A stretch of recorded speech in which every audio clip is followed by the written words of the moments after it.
Plática que sigue estados hipernatrémicos la imparte el doctor Mario Matos Martínez.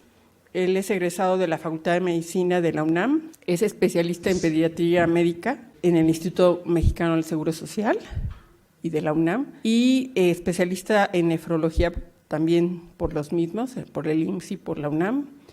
Está certificado por el Consejo Mexicano de Nefrología, es además profesor en la Universidad Anáhuac y pues pertenece a varias sociedades de nefrología, además de que también tiene publicaciones y capítulos del libro. Y pues bienvenido y le agradezco mucho su participación, doctor. Gracias, doctora, muy amable, muy buenos días. Traigo porra ahora. Bueno, antes que nada quiero agradecer a la doctora Escobar de haberme invitado una vez más a este curso que se está haciendo hasta clásico o tradicional. Y me da mucho gusto ver ahora que tengo compañeros, alumnos y obviamente mi maestro, que fue también el doctor Reyes Sánchez, verlos de nuevo. Y antes que nada también ofrezco una disculpa porque si hay algo que pueda quedar incómodo en algunos comentarios de mis pacientes que hemos visto en el hospital, pues ofrezco disculpas de antemano, pero pues ni modo, así es la cosa. Entonces vamos a hablar de una situación muy interesante que son los estados hipernatrémicos. Hablar de sodio, de osmolaridad y de este mecanismo que ha costado muchísimo tiempo en la evolución de los mamíferos superiores.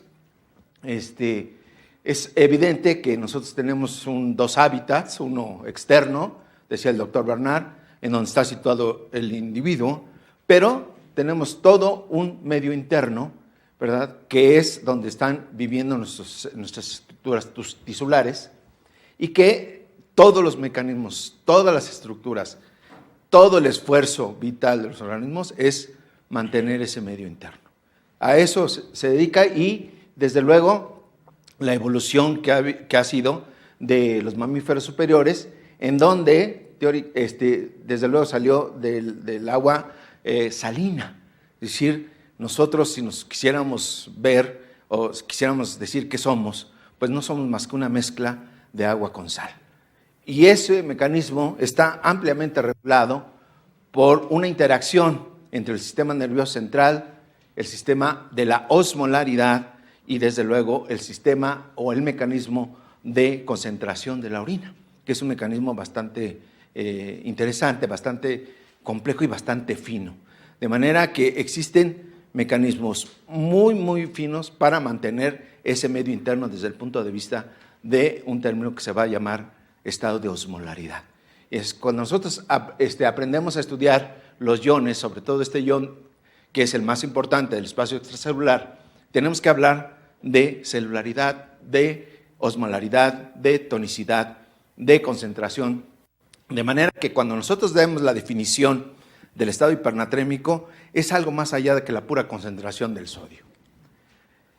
Este mecanismo obviamente nos permite interactuar con nuestro ambiente, con nuestra ingesta de sal, porque esa es nuestra situación. En alguna otra ocasión hablaremos solo exclusivamente de todo el componente que es la sal y que a veces está satanizada, pero en realidad es un gran elemento de lo cual estamos formados y que cuando nosotros ingerimos esto, tiene que haber siempre un balance entre nuestro balance externo al inicio de nuestra ingesta de sal, pero desde luego también un mecanismo de balance de agua. Así es que nosotros tenemos que ir estudiando la sal o el sodio o el cloruro de sodio con el agua. No podemos estudiarlos separados, los estudiamos separados para fines didácticos, pero en realidad siempre tienen que ir en esta interacción desde que nosotros lo ingerimos y cómo lo regulamos en nuestro medio interno y cómo entran estos mecanismos de el sistema nervioso central con la sensación de la sed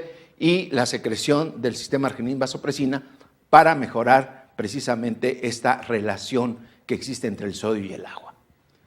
¿Y cuáles son estos mecanismos vitales que tienen que hacer? Pues fíjese que es mantener el volumen celular normal. Esa es la gran idea. De manera que cuando existen lo que ahora se llama el estrés hiperosmolar o hipoosmolar, existen cambios celulares que se tienen que ajustar. Y como siempre estamos nosotros, ya sea ingiriendo una cantidad importante de sal o bien eliminando su solvente, que es el agua, siempre tenemos que tener mecanismos de ajuste. ¿Para qué? Para que este volumen celular se mantenga siempre estable y que eso es precisamente lo que le da la viabilidad a nuestro medio interno y que tanto en los dos espacios principales. Otra de las características de este elemento tan importante es que tiene una gran capacidad de disociación. De manera que cuando nosotros ponemos la sal dentro de un medio acuoso, en este caso el agua, que nosotros estamos formados todos de ello, pues tiene esta capacidad de disociarse y dar lo que se llama precisamente lo que es nuestro sistema de osmolaridad en cada uno de ellos. Podemos hablar algo interesante también del sodio, que tenemos que ponernos en ese contexto, ¿verdad? El contenido total de sodio de nuestro organismo es tan importante que hay alrededor de 60 milimolas por kilogramo de peso. Y en el espacio extracelular, llámese el intersticial, llámese el intravascular, hay entre 135 y 145 milimolas. Promedio 140, vamos a llamarle así. En otros elementos son muy importantes, de entre 50 y 60 milimolas por litro en el contenido gástrico, ¿verdad? Y lo que siempre hemos dicho en estos pacientes, en estos elementos, cuál es el aporte del sodio de todo lo que nosotros ingerimos. Por ejemplo, 1 gramo de cloruro de sodio, de sal común, nos da 17 milimolas. Y algo que también hemos aprendido los pediatras, y muchas veces, porque a veces nos explicamos, un recién nacido puede tener estados hipernatrémicos. Porque, por ejemplo, la leche materna tiene aproximadamente 7 milimolas por litro, y las fórmulas que no son leche materna pueden tener hasta 13 o 16 milimolas por litro de cada uno de ellos. Una cucharadita de sal me aporta 100 milimolas. O sea, siempre tenemos esa necesidad de tener y de conocer este elemento. ¿Por qué? Porque es parte de nuestra vida, y hacíamos unos comentarios ahora con los médicos residentes que tenemos en formación de por qué algunos animales, mamíferos superiores, buscamos ingerir sal. Tiene toda una explicación antropológica muy interesante porque nos contamos entre estos seres humanos. Bueno, otra de las cosas importantes que nosotros tenemos que tener es cómo se distribuye el sodio. Uno cree que, desde luego, que el espacio extracelular es donde se encuentra más este ion, pero dentro del espacio extracelular, el almacén más interesante es el espacio intersticial. Es la mayor fuente de sodio en nuestro organismo. De manera que los estados hipernatrémicos o hiponatrémicos y obviamente los osmolares tienen que ver en esta relación o en este intercambio entre nuestro espacio intersticial y nuestro espacio intravascular. Desde luego que en el espacio intravascular la concentración de sodio es extremadamente baja, digamos 9 milimolas aproximadamente por litro. Y esas 9 milimolas, para mantener esa relación, hay muchísimos mecanismos que entran en estos, muchísimos mecanismos moleculares, pero hay que destacar la bomba sodio-potasio, desde luego los canales de sodio, los canales de potasio, los canales de agua, por supuesto, ¿verdad? ¿Por qué? Porque este mecanismo, esta relación, tiene que mantenerse porque en base a eso se va a mover el agua. ¿Ok? Y desde luego las acuoporinas. Las acuoporinas hoy por hoy juegan un papel importante en toda la medicina, de manera que existen una cantidad importante de alteraciones en las acuoporinas y que desde luego están distribuidas en todas nuestras células y que van a mantener esta relación de este ion tan importante en el espacio intracelular y el espacio extracelular.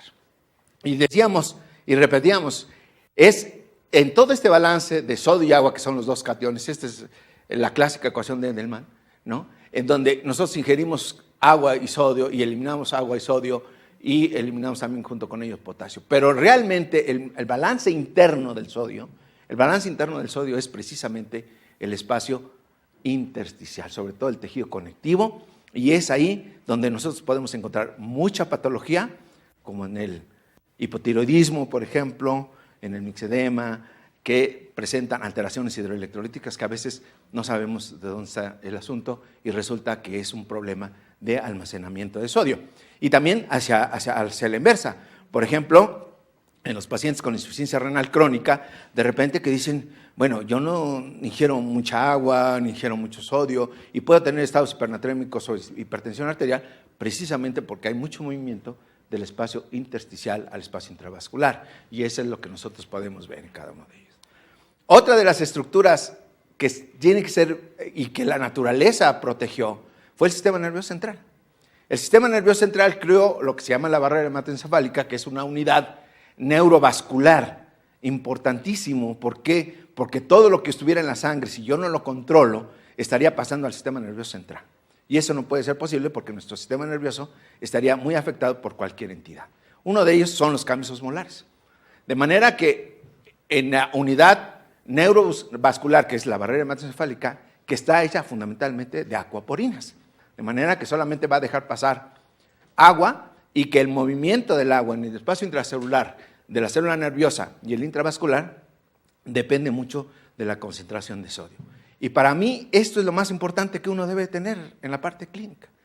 Proteger esta situación, porque no en el sistema nervioso, en la barrera hematoencefálica, no va a permitir, como en otras células, ajustar o sacar el sodio o meterlo, dependiendo de la necesidad, porque no lo va a permitir en esta situación, este sistema de aquaporinas.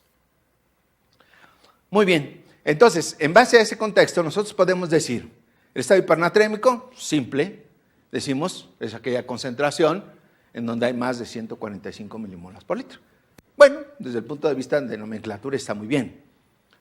Algunos autores dicen que cuando hay más de 150, más de 160 es una hipernatremia grave y que a veces requiere en ese momento un tratamiento más agresivo. Casi siempre se debe a una pérdida de agua libre de solutos, es decir, sin sodio, casi en todos los casos, pero esa sería muy limitada. Entonces, teníamos que hacer igual que otras situaciones, cómo definir el estado hipernatrémico. A mi opinión, el estado hipernatrémico se debe definir como una serie de sucesos que pueden ser aislados o en su conjunto, casi siempre en su conjunto, en donde hay una alteración en la concentración de la orina. ¿Por qué? Porque la dilución y la concentración de la orina es lo que en última instancia va a regular precisamente la natremia. De manera que esta incapacidad de concentrar la orina me va a llevar a mí a un estado hipernatrémico, pase lo que pase, casi siempre. O bien, en otros casos, menos frecuente, la incapacidad de ingerir agua pura. Eso sucede mucho en los pacientes con alteraciones neurológicas para ingerir agua pura. O en los pacientes muy pequeños, como en los lactantes, en los recién nacidos, y por eso son más susceptibles a tener estas alteraciones. Y en muy pocas ocasiones, muy pocas ocasiones, la hipernatremia, ¿verdad?, se debe a que haya una ingesta de agua y de sal. Eso es muy pocas ocasiones. Casi siempre es una pérdida de donde está disuelto el sodio. Por eso decíamos, tenemos que analizar siempre esa situación del sodio en donde está disuelto, que es el agua. De manera que el estado hipernatrémico se debe más bien a una pérdida del solvente, una pérdida de agua.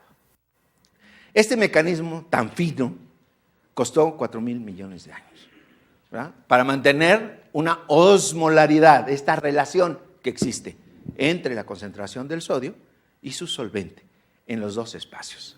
De manera que cuando existe un estado hipernatrémico, llamémosle hiperosmolar, se desencadenan mecanismos importantes desde el punto de vista del balance de sodio, empieza a haber una excreción de sodio, desde luego, a disminuir la ingesta por razones naturales y da el mecanismo de la sed.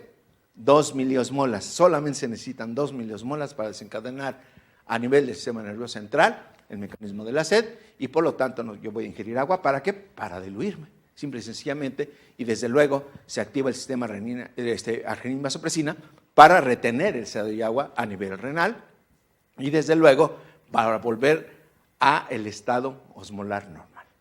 Obviamente en otra ocasión hablaremos de lo contrario, que son los estados hiponatrémicos o hiposmolares, ¿verdad? De manera que este balance tan importante se echa a andar por la presencia de la osmolaridad, el estímulo al sistema nervioso central y el mecanismo a través del sistema de arginina-vasopresina y en el mecanismo de contracorriente en el túbulo intersticio, en donde no nada más la arginina vasopresina actúa sobre en el colector sobre receptores para el agua, sino que también actúa para transporte de urea, que es el otro gran elemento que interviene en la osmolaridad. Desde el punto de vista clínico, en los estados hipernatrémicos nos podemos encontrar unas incidencias que van variando, depende de los diferentes reportes en el mundo, 2 por cada 100,000 niños. Casi todas son adquiridas en el hospital, que es lo que más me preocupa a veces, ¿verdad? Y desde luego, mucho sucede en los pacientes con estados neurológicos alterados, ¿no? Hay muy pocas entidades, solamente un 20% se ha reportado, y yo digo que es más bien al mal manejo que se les da, de que el 20% se debe a problemas gastrointestinales, ¿verdad? Y algo que sí se ha visto y que preocupa un poquito, digamos, cuando se dan cuenta los pediatras, es que existe 1 de cada 200 a 400 lactantes pueden desarrollar estados hipernatrémicos, y desde luego algunos que va a razón del 1% se debe a la alimentación al seno materno, porque el niño no tiene esa capacidad de tomar agua para diluirse, ¿no? Tienen que dárselo a cada uno de ellos. ¿Cómo clasificamos la hipernatremia? La hipernatremia aquí ya no, por default es un estado hiperosmolar. Ya no podemos decir como en otros estados, como en la hiponatremia, que puede ser isosmolar o inclusive hiperosmolar. Pero aquí, simple y sencillamente, la clasificación de la hipernatremia siempre va a ser estados hiperosmolares por definición, y entonces sí tenemos hipovolémicas, isovolémicas e hipervolémicas, que se ha traducido así en cada uno de ellos, y esa ruta la tenemos que investigar siempre para irnos ubicando en la causa y por supuesto, desde luego, en el manejo que se está dando. Entonces, por ejemplo, en el estado hipovolémico hay algunos síndromes, ¿verdad? Y que los tenemos que ubicar en dónde está la pérdida de agua. Acuérdense que nosotros dijimos, este estado hiperosmolar casi siempre se debe a una pérdida del solvente, y el solvente es agua. De manera que cuando es en el renal, esto nos ha pasado mucho, a veces, desde luego en el paciente con diabetes mellitus, y en los pacientes que usan sobre todo diuréticos osmóticos. En el servicio de infectología del hospital donde nosotros trabajamos, bueno, los pacientes que tienen edema cerebral por meningoencefalitis, se usan mucho los diuréticos osmóticos y que nos dan esa situación.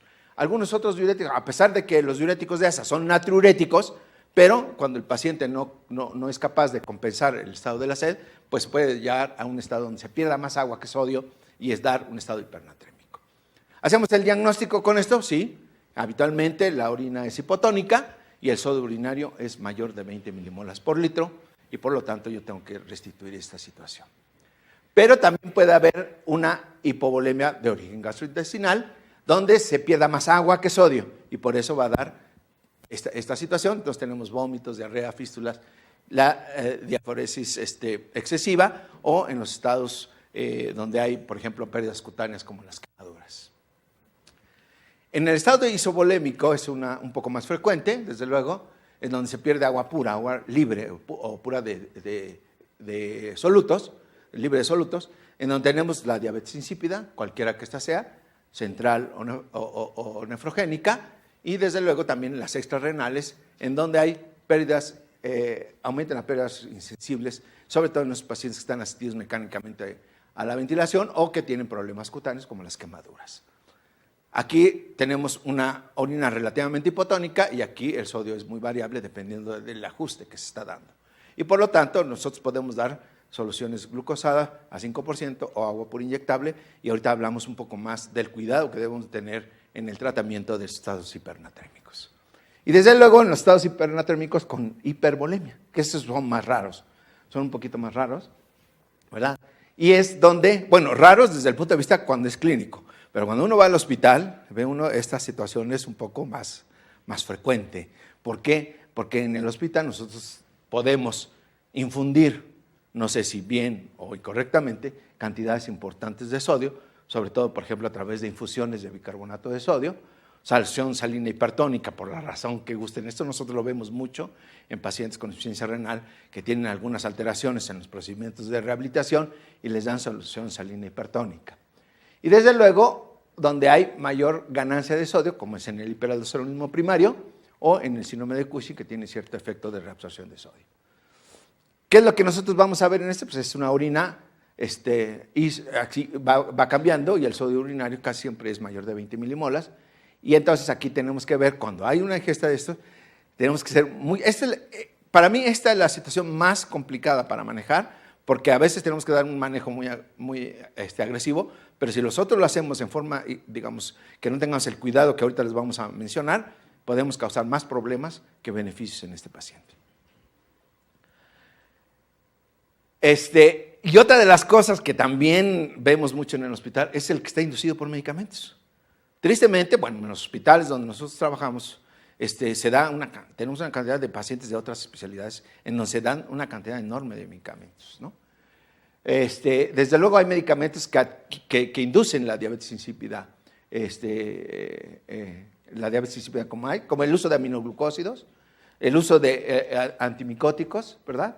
Y desde luego, en algunos datos que a través de medicamentos como el litio, el calcitriol que nosotros utilizamos, y tenemos un grupo enorme de pacientes oncológicos en donde estos medicamentos pudiera condicionar estados hipernatrémicos. A veces nos llaman para el estado hipernatrémico y no se explican por qué, pues resulta que la quimioterapia es un daño intersticial, un daño donde no se puede hacer el mecanismo de concentración, y por eso decíamos que las hipernatremias se dan en cada uno de estos, ¿no?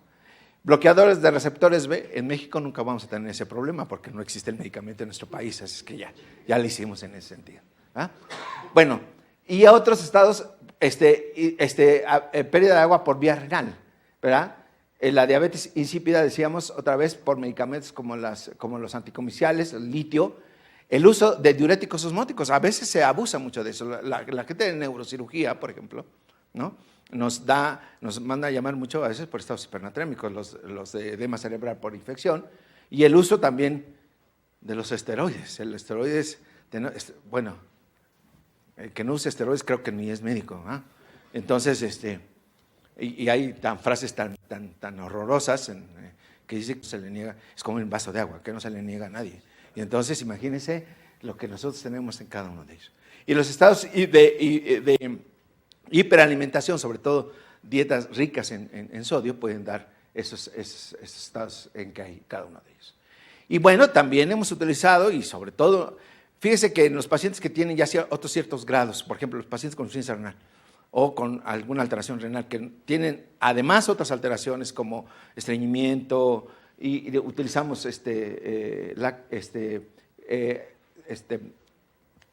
medicamentos como la lactulosa para inducir las evacuaciones, perdemos más agua que sodio y entonces empezamos a tener estados hipernatrémicos. Así es que quizás una de las causas más importantes en los pacientes hospitalizados es el uso de medicamentos en cada uno de ellos. Y esto también nosotros lo hemos visto mucho en los pacientes hospitalarios, el poner bicarbonato de sodio. Todavía hay muchos hospitales en donde se pone el bicarbonato directo. Aparte de producir alteraciones neurológicas importantes, producen estados hipernatrémicos en cada uno de ellos, y solución salina hipertónica. Y algo que también nos ha sucedido mucho es dar soluciones, sobre todo en la hemodiálisis, nosotros podemos dar cantidades enormes de sodio porque se puede manejar en ese momento. En la diálisis peritoneal no tanto, ¿verdad? Y bueno, pues hay estados hipertónicos soluciones donde se dan, por ejemplo, irrigaciones con solución salina hipertónica, enemas salinos hipertónicos, etcétera. Se da una gran cantidad de solución salina. Y hay casos especiales sorprendentes. Por ejemplo, la salación del recién nacido. Es una cultura. En los estados árabes, al niño se les pone en tinas de sal. Se les da agua con sal. Es un rito. Y se reportan muertes. No les interesa. Es parte de su cultura, ¿verdad? Y bueno, algo que hizo enojar a mis residentes, cosa que les veo con poca frecuencia. Diálisis percutánea. Con agua de mar. Pacientes con insuficiencia renal. Fui acusado de que no me actualizo. Porque no doy diálisis percutánea y no sabía yo qué diablos era eso. Pues resulta que me puse a investigar y es una práctica común. A los pacientes con insuficiencia renal crónica les consiguen agua de mar y los sumergen en eso para hacer una diálisis percutánea. Bien. Hay gente que se ha intentado suicidar con sodio a través de dos. ¿Sabe? Los extinguidores se rellenan con polvo con bicarbonato de sodio. Y entonces en los intentos de suicidio se toman esta situación. Entonces son estados hipernatrémicos brutales que les cuesta la vida a los pacientes, ¿verdad? Bueno, hay un paciente psiquiátrico que se come la sal, digamos, bueno, ahí podemos decir y el exorcismo. Para sacar al diablo hay que sacarlo con sal, ¿sabe? Entonces se le tiene que dar sal y darle unos palos, una paliza, en este caso al poseso, ¿no? Y para que salga, generalmente el diablo gana y se lleva al paciente. Bueno. Pero fíjese que el sodio, el estado hipernatrémico, aparte de tener esa, es un gran inductor de la inflamación. Es un gran inductor de la inflamación. Está demostradísimo tanto en animales de experimentación y nosotros hemos visto en pacientes, son pacientes que le hicieron una resección de un craneofaringioma y desarrolló diabetes insípida, estado hipernatrémico, y vean ustedes el pabellón auricular que está totalmente necrosado, infectado. Este es un paciente con una cetoacidosis diabética. Dentro de esa cetoacidosis diabética, en los pacientes pediátricos que habitualmente hacen las dos complicaciones agudas, coma hiperosmolar, cetoacidosis diabética junto, ¿verdad? Casi siempre debuta la diabetes tipo 1 en ese sentido, y que además conduce datos desde hipoxia hasta la inducción de factores de inflamación que produce, no nada más el cambio hormonal, que no es poca cosa, pero también induce problemas inflamatorios, necrosis, apoptosis, adelanta la apoptosis. Y adelanta la apoptosis por dos vías fundamentales. Hay una señal de la vía intrínseca a través de los mediadores de inflamación para desencadenar la apoptosis o adelantar la apoptosis en estas células. Por eso hacen problemas estos. Y desde luego también una vía intrínseca en donde hay un daño mitocondrial por el efecto que es del estado hipertónico de este paciente. Y desarrolla esta fragmentación que hay del DNA y desde luego adelanta la apoptosis. Así es que no nada más es lo que nosotros provocamos en el cambio osmolar, que no es poca cosa, pero también hay cambios inflamatorios importantes en cada uno de ellos. Así es que, ¿qué es lo que va a suceder? Y eso lo tenemos todos los días ingerimos. Los que somos comedores de sal, me confieso, de modo, soy nefrólogo, fuera endocrinólogo, comiera pura azúcar. Fíjese que existe cierta adaptación. Afortunadamente, si tenemos unos riñones sanos y una célula que sea capaz de dar, hay varios ajustes. Y yo voy a nombrarle 3 cosas que todo médico debemos tener casi tatuado en nuestra piel. Ahorita vamos a ver. Uno es esto, que cada que exista un estado hiperosmolar, llámese hipernatremia, llamémosle estado hiperosmolar porque la osmolaridad efectiva la da el sodio. En segundo lugar está la urea y luego la glucosa. Entonces existen cambios importantes que se dan en la primera hora, como disminución del volumen celular, por ejemplo, aumento de la tensión, de la presión osmótica. Esto es muy importante, la presión osmótica es diferente a la osmolaridad. Y desde luego empieza a haber una agregación de macromoléculas en la célula por el estado de concentración. Y entonces en los sistemas empieza a haber un primer proceso de adaptación. Y luego una adaptación ya que no tiene, que es definitiva esa adaptación y que no tenemos un tiempo bien definido para eso. Pero ¿qué es lo que va a hacer nuestro organismo? Pues obviamente va a echar mano de sus mecanismos de reparación, de los estados de volemia y empieza a crear, sobre todo el sistema nervioso central, a crear acúmulo de osmolitos orgánicos para contrarrestar el efecto hipertónico. Si no, el agua se va a mover muchísimo y entonces la célula va a tener un problema, como veíamos en el primer esquema, de este estrés osmolar. Pero también el estado hipernatrémico va a disminuir el trabajo del DNA, hay ruptura y hay oxidación proteica en cada uno de ellos y bloquea el ciclo celular. Hay un estudio maravilloso sobre cuál es el efecto del estado hipertónico en las células renales y bloquea la reparación celular, el ciclo celular, y que este bloqueo se hace también en la adaptación, persiste hasta la adaptación temprana y que solamente cuando ya se hace la adaptación definitiva, entonces el ciclo celular vuelve al estado normal, estos ya no se reparan y el volumen sí se vuelve a su estado normal. El cuidado que uno debe de tener es en qué momento voy a intervenir, porque si yo intervengo en forma inadecuada, que es lo que más sucede, tristemente, entonces el paciente más le hubiese valido morir del problema que tuvo y no del que nosotros le provocamos. Fíjese usted en ese sentido. Hay muchas fórmulas, pero para entender esta fórmula de cómo voy a diluir al paciente. Acuérdese que el estado hipernatrémico no es que yo le pueda sacar el sodio. Si yo le doy un diurético, en realidad lo que voy a sacar es más agua y entonces voy a hacer un estado peor, a pesar de que los diuréticos de ASA son natriuréticos, pero no son tan potentes para eliminar el sodio. ¿Por qué? Porque no entendemos esa relación entre el sodio y el agua. Entonces, realmente esta fórmula es simple y sencillamente restituir la concentración intracelular y extracelular del sodio que está disuelta en el agua total. Es lo que nosotros tenemos que ver, es calcular el déficit de agua, más bien. No cuánto le tengo que sacar de sodio, más bien cuánto le tengo que poner de agua para que el sodio se mantenga en este set point, como habíamos visto en la primera. Y lo que yo tengo que calcular, esta es yo ya voy a implantar ahí que los residentes, por lo menos, de pediatría, tengan tatuado esto y no se pongan ahí otras cosas. Nunca se debe de manejar el sodio, tanto en la fase, cualquier fase, menos en la fase aguda. Bajar o subir el sodio, que yo quiera, en este caso de bajar el sodio, con agua libre, diluirlo, de 0.5 a 1 milimola por hora. Nunca. Y ahorita les voy a decir por qué.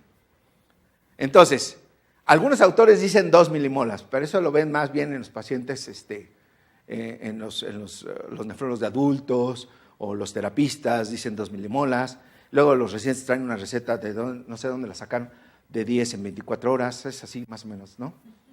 De su Harry Lane seguramente. Y pero aquí la idea es 0.5 a 1, es su seguridad. Eso es lo que a ustedes les va a permitir, primero, actuar bien desde el punto de vista médico y segundo, poder dormir tranquilos, con su conciencia tranquila. Le voy a decir por qué. Fíjese que cuando yo estoy en un estado de osmolaridad normal, mi volumen, acuérdense que el cerebro es un tejido que no tiene continente expandible, ¿verdad? El cráneo, sobre todo en el niño ya mayor de 1 año, 2 años, ya sus fontanelas están cerradas, yo no tengo manera de expandir el continente de la masa encefálica. Si hay un estado hipertónico, llámese hipernatremia, entonces, obviamente, como la célula nerviosa no puede hacer ese mecanismo como hacen las otras células, va a haber un estado al principio de pérdida de agua, ¿verdad? A nivel del sistema nervioso central. Y se acuerda, dijimos, la primera adaptación, que hace una adaptación rápida. ¿Por qué? Porque va a acumular osmolitos de la taurina, de algunas otras proteínas, empieza a crear osmolitos, por eso se llaman idiopáticos o idiosmoles, ¿verdad? Para contrarrestar la osmolaridad. Recuérdense que la osmolaridad es una relación entre los dos espacios. Entonces, si está alterada un espacio, tengo que ponerla en igualdad en el otro espacio. Y eso es lo que hace el sistema nervioso central. Pero esto, como vimos en los cuadros que habíamos visto, tarda 24 o 48 horas en hacerlo. De manera que ya es vista la adaptación lenta. Y estos osmolitos llegan a recuperar el agua. Y entonces se hace una osmolaridad igual a que la que estuvo. O sea, los dos espacios están hipertónicos. Y ya la célula se hace viable. ¿Qué es lo que nosotros tenemos que hacer? Si hacemos una corrección rápida, es decir, bajamos rápidamente la anatremia, estos osmolitos tardan entre 24 y 48 horas en desaparecer. Y entonces se hace un mecanismo inverso. De manera que el agua que está intravascular ahora se va al tejido y hace un edema cerebral grave que le cuesta la vida al paciente, ¿verdad? Y entonces, ¿qué es lo que se recomienda? Y por eso ponemos 0.5 a 1 milimola por hora. ¿Para qué? Para que estos osmolitos traten de desaparecer lentamente y yo vuelva a un estado normal. Esa es mi idea, o esa es la idea de todos los autores. Yo pongo este ejemplo. Cada que lo pongo, me causa un poco de tristeza. ¿Por qué? Una paciente diabética y su cetoacidosis diabética, como buen adolescente, 196, poquito de edema cerebral, se corrige a 130. Es un estado muy difícil, muerte cerebral. En horas, muerte cerebral.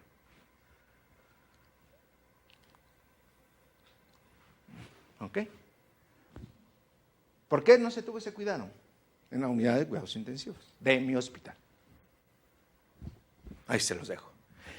Y este es un niño que tuvimos, ¿verdad? Diabetes insípidas, manejado en otro hospital, extra IMSS, parte extra IMSS, parte IMSS, ¿no? Hay que ser justos también. No nada más hay que ser injustos con los de ahí de la avenida Cuauhtémoc, por ejemplo, ¿no?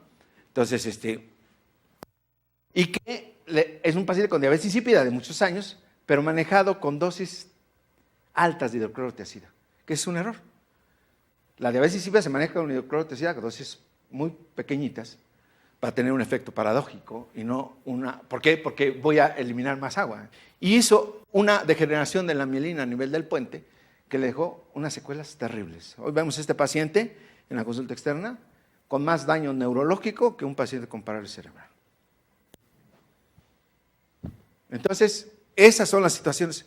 Quizás el manejo es lo más difícil en estos estados hipernatrémicos y que podemos concluir, desde luego, que la hipernatremia, aprendemos como hipertonicidad, es mucho más allá que una elevación simple del sodio. Es todo un estado hipernatrémicos, ¿verdad? Es todo aquello que va a conllevar a un desequilibrio entre la osmolaridad, entre los mecanismos de concentración, entre el sistema nervioso central, nuestra conducta, también nuestra cultura. Así es que estos casi siempre son prevenibles y desde luego yo debo tener muchísimo cuidado en cómo voy a corregir el estado hipernatrémico. Debo tener mucho más cuidado todavía en cómo corregirlo y desde luego vuelvo a insistir en esto. Si ustedes tienen un marco de seguridad, 0.5 milimolas por litro por hora es suficiente para que ustedes puedan hacer un buen trabajo y un buen estado de conciencia. Pueden dormir tranquilos en ese sentido. ¿Ok? Bueno, pues eso es todo lo que yo les tengo. Si tienen alguna pregunta, pero sí tengo.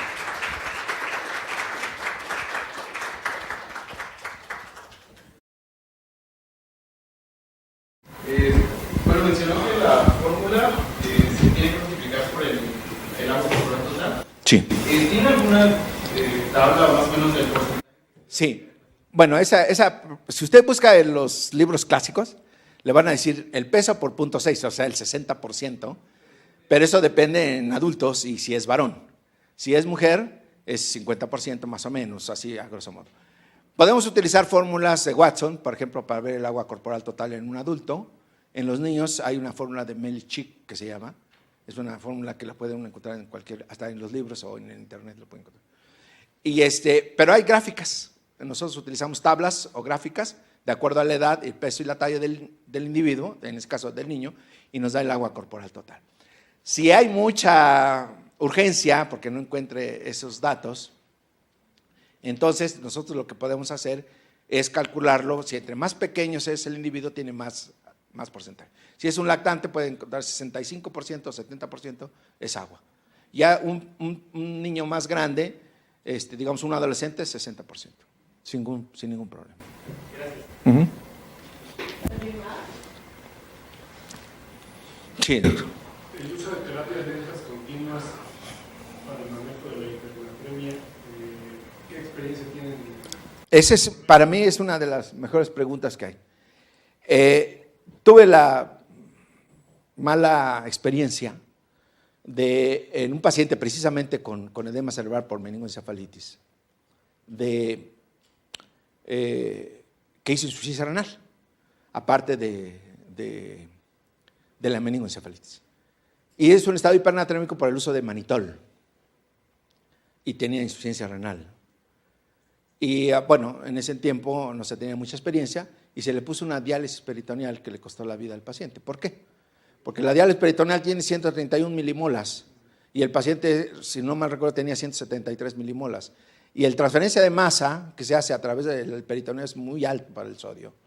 y en 20 minutos casi se iguala el sodio. Entonces, ese paciente tristemente quedó también con muchas secuelas neurológicas. Obvio, le echaron la culpa a la meningoencefalitis. Esa es una virtud que tenemos los médicos también. Entonces, no está indicado la diálisis en estados hipernatremios, cualquier procedimiento. Pero si hay, por ejemplo, un estado de intoxicación aguda, que es la hipervolemia con la hipernatremia, entonces yo puedo utilizar terapias lentas. Pero ahí yo tengo que hacer un volumen de restitución con solución salina, precisamente para irle desembarazando, si me permite el término, del sodio en ese paciente, con esta misma regla. ¿Por qué? Porque yo no puedo desafiar a la naturaleza. La naturaleza así lo hace. Sus osmoles idiogénicos se crearon, tardan 24 horas. Entonces, cualquier terapia que yo tenga, que en este caso es, desde luego, el mecanismo convectivo que hace en las terapias continuas. Entonces, puedo sacar yo bruscamente esto. Entonces, yo tengo que ir restituyendo. Fíjese, en un paciente intoxicado con agua de mar, vamos a poner, que es un caso parecido donde yo podría utilizar las terapias continuas de reemplazo renal. Primero le tengo que poner una que sería la ultrafiltración ultralenta para empezar. Y el segundo, si yo no tengo el equipo, puedo usar, fíjense nada más qué curioso, un diurético, pero también le tengo que administrar solución salina. ¿Por qué? Porque tengo que irlo balanceando. Entonces, hemos tenido oportunidad de manejar en las 3 terapias a los pacientes de estados hipernatrémicos de estas características. Y lo que nosotros hacemos es, muy bien, vamos a manejarlo así, porque el paciente está convulsionando, todo pero el médico de base y el residente y la enferma estamos sentaditos a un ladito del paciente. Porque yo tengo que estar hora, casi cada 15, 10 minutos monitorizando esto. ¿Por qué? Porque es una situación muy, muy complicada. Pero de entrada, si no hay una manifestación severa de la hipernatremia, no sé, por lo menos en mi experiencia, no los dializo. Los diluyo, que es más fácil. Sí. En relación a lo del agua corporal total, ¿también se puede utilizar la impedancia biológica? Sí, por supuesto. No, pues sería a todo dar. Es directo, ya. Y si lo consigue, pues me presta el aparatito para que lo absorba, seguro. No, súper. Ese es vamos, la tecnología hoy en día, ¿no? Bueno, tiene sus pros y sus contras, ¿sabe? Si tuviera un equipo de bioimpedancia, bueno, ya los médicos jóvenes ya no saben calcularlo si no tienen equipo de bioimpedancia. Entonces tiene sus pros y sus contras, pero el chiste es saberlo utilizar y ser responsable de eso también, ¿sabe? Y entonces, no, la bioimpedancia pues es el estándar de ahora, por supuesto. Al contrario, gracias.